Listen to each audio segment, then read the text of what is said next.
بالله من الشيطان الرجيم بسم الله الرحمن الرحيم والذين إذا فعلوا فاحشة أو ظلموا أنفسهم ذكروا الله فاستغفروا لذنوبهم ومن يغفر الذنوب إلا الله ولم يصروا على ما فعلوا وهم يعلمون.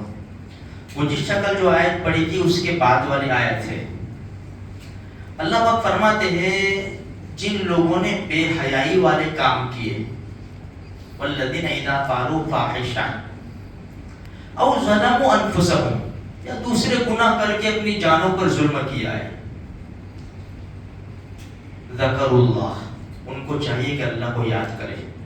اس کی تفسیر میں لکھا ہے کہ جہاں اللہ کو یاد کرنے کی کمی آئے گی نا یا اللہ کی یاد چھوٹے گی نا، انسان گناہ میں مبتلا ہوگا. اس کی تفسیر میں لکھا ہے. اسی لیے کیا کہا، جنہوں نے گناہ کر کے اپنی جانوں پر ظلم کیا سب سے پہلے بات بتائی اللہ کو یاد کرے، ذکر اللہ، اللہ کو یاد کرے. فاستغفروا لذنوبهم، اور اپنے گناہوں کی معافی مانگی.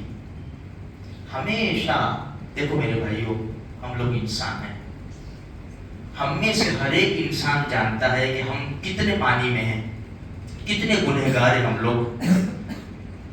دیکھو ہم لوگوں سے بچیں گے کہ میری آنکھیں کیا دیکھتی ہے، کوئی ہوگا تو ہم نہیں دیکھیں گے. ہم تنہائی میں وہ گناہ کرتے ہیں جو سب کے سامنے نہیں کرتے، اور تنہائی کے گناہ بڑے خطرناک ہوتے ہیں میرے بھائیوں. اکثر میرے جیسے اکثر لوگ ملوث ہیں، جس کو اللہ نے بچایا وہ بچے ہوئے، باقی ملوث ہیں.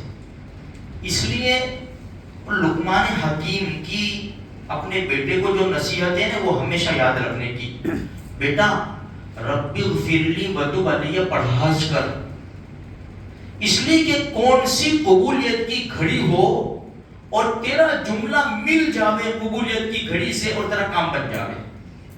تو بھائی ہم تو سب گنہگار ہیں، سب کتنے پانی میں ڈوبے ہوئے ہم کو معلوم ہے. اس سے پہلے بھی کئی مرتبہ میں نے کہا یہ تو اللہ کا احسان ہے کہ اللہ نے ہمارے گناہوں پر پردہ ڈالا ہے. بس اللہ سے یہی دعا ہے کہ قیامت کے میدان میں بھی ہمارے گناہوں پر پردہ ڈال دینا، اس لیے کہ زمین کا وہ حصہ جس پر ہم نے گناہ کی ہے اللہ اس کو بھلا دے گا. اعضاء بدن کے وہ اعضاء جس سے ہم نے گناہ کیا اللہ اس کو بھلا دے گا، وہ گواہی نہیں دیں گے. لیکن اللہ کے علم میں سے تو کوئی جان نہیں سکتی بات.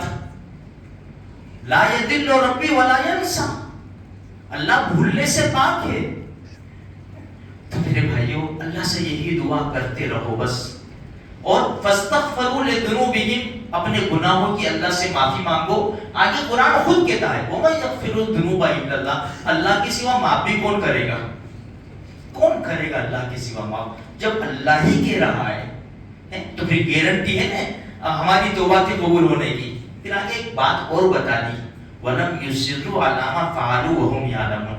دیکھو وہ گناہ پر اڑے مت رہنا، وہ گناہ پر، اس لیے کہ اللہ جانتا ہے، وہ گناہ پر اڑے مت رہنا، کرتے مت رہنا وہ گناہ کو. اس لیے کہ بعض مرتبہ چھوٹے چھوٹے گناہ کرتے رہتے ہیں وہ بڑے ہو جاتے ہیں.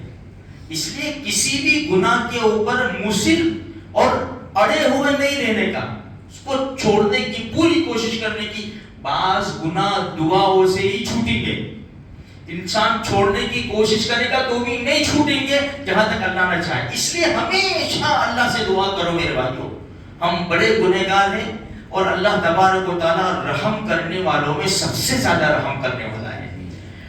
ہمارے گناہوں سے کئی گنا بڑی اس کی رحمت ہے. اس کی رحمت کے آگے تو ہمارے گناہ پہاڑوں کے برابر بھی ہونا پھر بھی بہت چھوٹے ہیں. لیکن شرط ہے انسان سچے دل سے توبہ کرے، وہ گناہ کو چھوڑ دے، آئندہ گناہ نہ کرنے کا وعدہ کرے. اللہ تبارک و تعالیٰ ہم سب کے گناہوں کو معاف فرماوے اور ہمیشہ توبہ کی توفیق اللہ تبارک و تعالیٰ ہمیں مرحمت فرماوے. کئی سنی باتوں پر عمل کی توفیق عطا فرماوے.